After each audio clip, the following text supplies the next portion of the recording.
बिस्मिल्लाहिर्रहमानिर्रहीम। अस्सलाम वालेकुम। आज 8 जुलाई है और दिन है सोमवार का। आज अदालतों में बहुत बड़ा दिन था। आज तो सुबह हमें समझ ही नहीं आ रही थी कि किस कमरे अदालत में जाएं और किस में ना जाएं, किस में पहले जाएं किस में बाद में जाएं।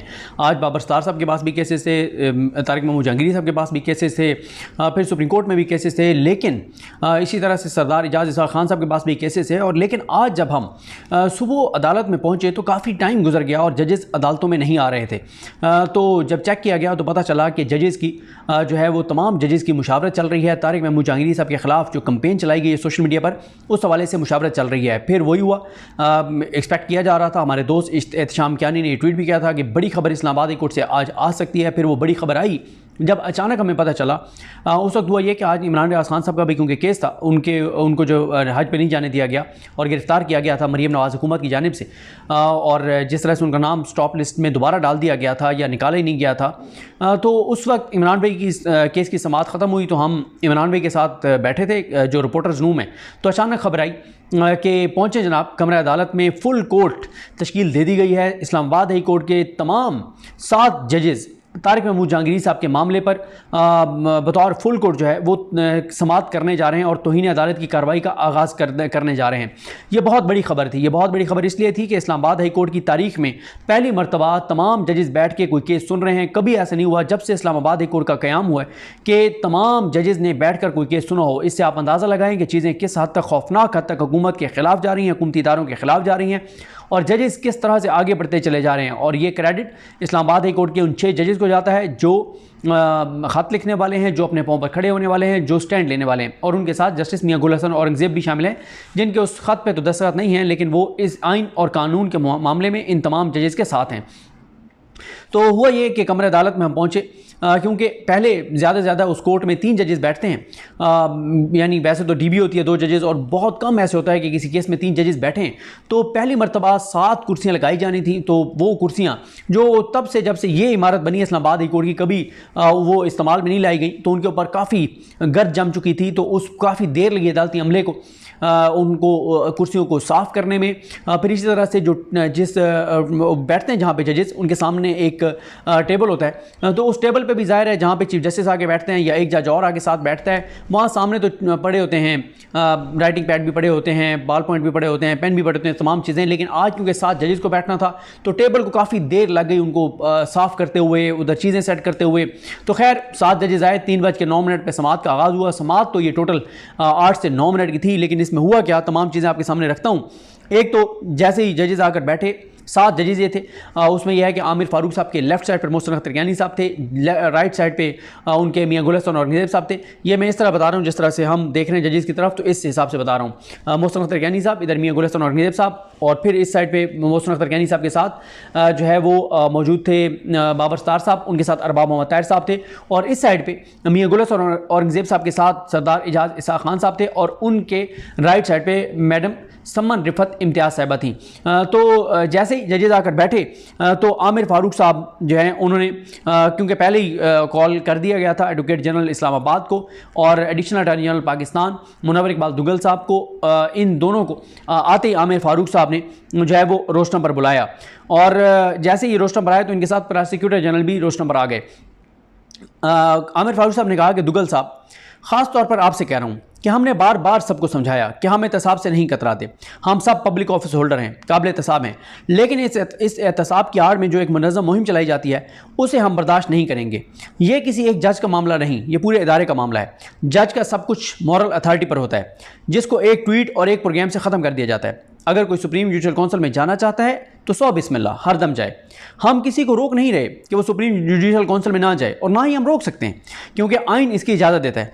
लेकिन जिस तरह की मुहिम चलाई जा रही है उसकी इजाज़त नहीं दी जा सकती। हमने पहले भी 2 वाक़यात पर तौहीन अदालत की मुहिम शुरू की है, और ये 2 वाक़यात हैं। एक बाबर सत्तार साहब के मामले में 3 रुकनी बेंच बना हुआ है जो कंटेम्प्ट प्रोसीडिंग कर रहा है, उस बेंच की सरबराही मोहसिन अख्तर कियानी साहब कर रहे हैं, उनके साथ तारिक महमूद जहांगीरी साहब और सरदार इजाज़ इसाक खान साहब हैं। दूसरा मामला मोहसिन अख्तर कियानी साहब के खिलाफ जो मुहिम है उस पर 3 रुकनी बेंच है जिसकी सरबराही आमिर फारूक साहब खुद कर रहे हैं। आमिर फारूक साहब के साथ मियां गुल हसन औरंगज़ेब साहब और सरदार अरबाब मोहम्मद ताहिर साहब, अरबाब मोहम्मद ताहिर साहब, सरदार इजाज़ इसाक खान हैं। आमिर फारूक साहब ने कहा कि लेकिन माजरत, वो क्योंकि कह रहे थे कि 2 पहले भी वाक़यात थे जिन पे हमने तौहीन अदालत की कार्रवाई का आगाज़ किया है। आमिर फारूक साहब कहते हैं कि लेकिन माजरत के साथ कहता हूं कि किसी ने सबक नहीं सीखा। हम एक बार फिर उसी तरह की कार्रवाई शुरू करने पर मजबूर हुए। मैं अपने जजेस के बिहाफ पर कह रहा हूं कि अब हम जिम्मेदारान को किसी सूरत नहीं छोड़ेंगे, बस बहुत हो गया, एनफ इज़ एनफ। आप क्योंकि रियासत के इदारों की नुमाइंदगी करते हैं इसलिए आपको बुलाकर ये बातें करते हैं। माजरत के साथ इदारे और रेगुलेटर क्या कर रहे हैं? FIA, PTA, पैमरा को नज़र नहीं आ रहा कि क्या हो रहा है? वो होने दे रहे हैं। ज़रूरी है कि हम ही उनको बुलाकर बताएं कि ये हो रहा है। मुनव्वर इकबाल दुगल साहब ने कहा कि सर जो आप कह रहे हैं कि इन चीज़ों के ख़िलाफ़ कार्रवाई करना और इसको रोकना ये इदारों की ज़िम्मेदारी है। आमिर फारूक साहब ने कहा कि ज़िम्मेदारी है तो करते क्यों नहीं है? करें ना। आमिर फारूक साहब ने इस मौके पे जजेस की से कहा, राइट लेफ्ट बैठे हुए, कि आप कोई बात करना चाहते हैं तो आपको बात कीजिए। तो मियाँ गुल हसन औरंगज़ेब साहब ने कहा, जो आमिर फारूक साहब के बिल्कुल लेफ्ट पर बैठे थे, उन्होंने कहा कि ये प्रोसीडिंग तो अपने ड्यू कोर्स में चलेंगी, लेकिन हुकूमत की खामोशी बताती है कि आप इस सब की तौसीक कर रहे हैं। आप चाहते हैं कि जजेस इस मुहिम का शिकार बनते रहें ताकि वो गैर जानिबदाराना और आज़ादाना तौर पर काम ना कर सकें। हुकूमत की तरफ से एक लफ्ज़ नहीं बोला गया। अटार्नी जनरल, वज़ीर कानून और वज़ीर इत्तलात इस पर एक लफ्ज़ नहीं बोल रहे। तासुर है कि आप लोग ही इस सब के पीछे हैं, यानी हुकूमत ही इस सब के पीछे है। मुनव्वर इकबाल दुगल साहब ने कहा कि वफाकी हुकूमत की हिदायत के बाद ही कुछ कह सकूँगा, आप जो डायरेक्शन देंगे उस पर अमल होगा। आमिर फारूक साहब ने कहा कि कमाल करते हैं, हमने क्या हिदायत देनी है? हमने तो तौहीन अदालत की कार्रवाई का आगाज़ किया, अब हम इदारों को बताएंगे कि उन्होंने क्या काम करना है, क्या नहीं करना। आप ये तजवीज़ दे रहे हैं कि हम वफाकी हुकूमत को बताएं कि उनकी और उनके इदारों की क्या ड्यूटीज़ हैं। हुकूमत और हुकूमती इदारों को कौन रोक रहा है? कौन मना कर रहा है? कोई मना कर रहा है किसी को? फिर इस मौके पे प्रोसिक्यूटर जनरल साहब ने एक बात की और उसके बाद जजेस काफ़ी बरहम हो गए। प्रोसिक्यूटर जनरल साहब ने अदालत को कहा कि सर देखें, जब इस तरह की कोई चीज़ आती है तो जब तक अदालत का या मुतल्लिका जज का रिस्पॉन्स ना आए तो हुकूमत क्या कर सकती है? अगर मुतल्लिका जज का रिस्पॉन्स आ जाता है, अदालत का रिस्पॉन्स आ जाता है, फिर वफाकी हुकूमत की जिम्मेदारी है कि इस पर एक्ट करे। उस पर आमिर फारूक साहब ने कहा कि मिस्टर प्रोसिक्यूटर जनरल, आपको इदराक है कि आप क्या कह रहे हैं? अब आप चाहते हैं, आमिर फारूक साहब और मियाँ गुल साहब ने इकट्ठे कहा कि आप चाहते हैं कि जज ट्वीट करके कहे कि मेरी डिग्री असली है, ये कह रहे हैं आप। और फिर प्रोसिक्यूटर जनरल साहब ने कहा, वो कह रहे थे कि सर मसला ये है कि इस तरह की कोई भी उठ के इस तरह की अफवाहें फैला देता है, इस तरह के इल्ज़ामात लगा देता है, तो हम ये समझते हैं कि रिस्पॉन्स आएगा तो फिर मतलब चीज़ें हुकूमत के लिए आसान होंगी। तो आमिर फारूक साहब ने कहा कि ये आप कैसे कह रहे हैं कि कोई भी उठ के इल्ज़ामात लगा देता है? यहाँ तो पूरे नेशनल मीडिया इसको रिपोर्ट कर रहा है, पूरे सोशल मीडिया पे ये बात है, और आप कह रहे हैं कि कोई ना कोई कर देता है। मियाँ गुल साहब ने कहा कि ये देखें, जो प्रोसिक्यूटर कह रहे हैं यही कह रहा था मैं यही कह रहा था कि ये चाहते हैं कि जजेस खुद सामने आएँ और अपने ऊपर लगने वाले इल्ज़ामात का दिफा करें और रिस्पॉन्स दें। तो आमिर फारूक साहब ने कहा कि उन्होंने क्या कहा, मुनव्वर इकबाल दुगल साहब ने कि नहीं, मुनव्वर इकबाल दुगल साहब ने कहा या प्रोसिक्यूटर ने कहा कि जी नहीं, इदारे का रिस्पॉन्स चले आ जाए। तो आमिर फारूक साहब ने कहा कि ये इंस्टीट्यूशनल रिस्पॉन्स ही है, ये इदारा जाती रिस्पॉन्स ही है। और उन्होंने कहा कि आप इस बात का यकीन रखें कि जो भी इसमें ज़िम्मेदार पाया गया, जो भी मुलविस पाया गया, वो गर्मियाँ जो है वो अडयाला में इंजॉय करेगा।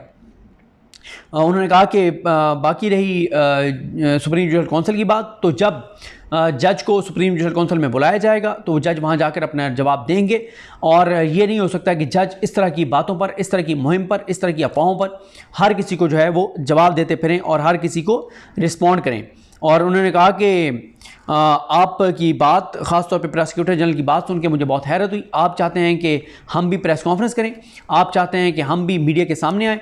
अच्छा, फिर अगर आप चाहते हैं कि हम प्रेस कॉन्फ्रेंस करें तो ठीक है, आप पीछे हट जाएं, मीडिया को आगे बुला लेते हैं, मीडिया सामने आ जाए, हम इस फुल कोर्ट को प्रेस कॉन्फ्रेंस में बदल देते हैं। फिर ये फुल कोर्ट समाप्त तो नहीं रहेगी, फिर तो ये प्रेस कॉन्फ्रेंस बन जाएगी। और उसके बाद उन्होंने कहा कि फिर उन्होंने जजेस से पूछा कि आप में से कोई बात करना चाहता है, तो जजेस में से किसी ने बात नहीं की। तो फिर ऑर्डर लिखवाया गया और कहा गया कि तारिक महमूद जहांगीरी साहब के ख़िलाफ़ एक मनफी मुहिम चली है और उस पर अब जो नोटिस किए गए हैं वो पैमरा को किया गया है, PTA को किया गया है, DGFIA को किया गया है कि वो उन सोशल मीडिया अकाउंट्स का पता लगाएं कि कौन थे इस मुहिम को शुरू करने वाले और इनके पीछे कौन है। उसके बाद नोटिस किए गए हैं गरीदा फारूकी साहबा को, अमार सलुंगी, ये एक नामालूम शख्स है, नामालूम फ़र्द है जिसकी मतलब ये नहीं पता कि ये जो कहा जा रहा है कि ये शायद जो अपने मुर्तज़ा सुलंगी साहब हैं, उनके बेटे हैं तो नहीं, उनके बेटे और हैं जिनको अब जो है वो जो है उनके एक बेटे हैं मुर्तज़ा सुलंगी साहब के, जिनको मुर्तज़ा सुलंगी साहब अब ऑन नहीं करते। ऑन से मुराद ये है कि उस फैमिली से उन्होंने कता तलकी की हुई है मुर्तज़ा सुलंगी साहब ने, और ना उनसे मिलते हैं उस फैमिली से और ना उस फैमिली को फेस करते हैं। तो मुर्तज़ा सुलंगी साहब के बेटे नहीं हैं, बल्कि ये अमार सुलंगी नामालूम अकाउंट है और इनकी बल्दियत नामालूम है। ये नहीं पता कि अमार सुलंगी किसका बेटा है, लेकिन ये अमार सुलंगी जो है ये मुर्तज़ा सुलंगी साहब के बेटे बहरहाल नहीं हैं। और साथ हमारे दोस्त हसन अयूब साहब जो हैं उनको नोटिस हुआ है, और उसके बाद जो कुछ और इदारों को बॉडीज़ को जो नोटिस होने हैं उसका आमिर फारूक साहब ने कहा कि बाबर स्टार साहब लिखवा देंगे कि किस किस को नोटिस करने हैं। और अब इस केस की समाअत जो है वो होगी समाअत गर्मियों की छुट्टियों के बाद। इस पर बहुत तनकीद हो रही है कि एक तरफ तो आमिर फारूक साहब ने कहा कि वो गर्मियाँ जो है वो इंजॉय करेगा, जो भी ज़िम्मेदार है वो अडयाला में इंजॉय करेगा, लेकिन दूसरी तरफ गर्मियों की छुट्टियों के बाद इस समाअत को गर्मियों की छुट्टियों तक मुलतवी कर दिया गया। अच्छा, उसकी एक वजह मैं आपको बता देता हूँ, क्योंकि 10 जुलाई से आई थिंक छुट्टी शुरू हो रही है इस्लामाबाद हाई कोर्ट की, और ये इस्लामाबाद हाई कोर्ट की फुल कोर्ट है। तो होता ये है कि छुट्टियों में मुकम्मल जजेस इस्लामाबाद में मौजूद नहीं होते। अच्छा, यानी पहले 3 जज 1 महीने के लिए छुट्टी चले जाएंगे, वो आएंगे तो फिर अगले 3 जज चले जाएंगे। तो ये बात यहाँ पे मेरा ख्याल है कि आमिर फारूक साहब पर तनकीद जायज़ नहीं है कि उन्होंने एक तरफ कहा कि छुट्टियां वो इंजॉय करेगा अडयाला जेल में, दूसरी तरफ इसकी समाअत छुट्टियों के बाद तक मुलतवी कर दी। तो ये बात सबको पता है कोर्ट रिपोर्टर्स को कि छुट्टियों में जजेस जो है वो तमाम जजेस अवेलेबल नहीं होते। अच्छा, छुट्टियों में ये नहीं होता कि अदालतें बंद कर दी जाती हैं, बल्कि जजेस जो है वो कुछ छुट्टियों पे चले जाते हैं, कुछ काम करते हैं, फिर वो आते हैं तो दूसरे चले जाते हैं, तो इस तरह से काम चलता रहता है। तो बहरहाल जी ये एक तारीख रकम हुई है कि पहली मरतबा 7 जजेस बैठ के किसी एक जज के ख़िलाफ़ तो इस तरफ की मनफी मुहिम पे कंटेम्प्ट प्रोसीडिंग्स इनिशिएट कर चुके हैं, और ये केसेस किस तरफ जाएंगे इस पे अलग से बात करेंगे। आज और बहुत से केसेस थे, असल में मैं चाह रहा हूँ कि आज उन पे भी बात करें, नेक्स्ट वीडियोज़ में बात करेंगे। मुझे अपनी दुआ में याद रखें। अलग हम सबका हामी नासर। अल्लाह हाफ़िज़।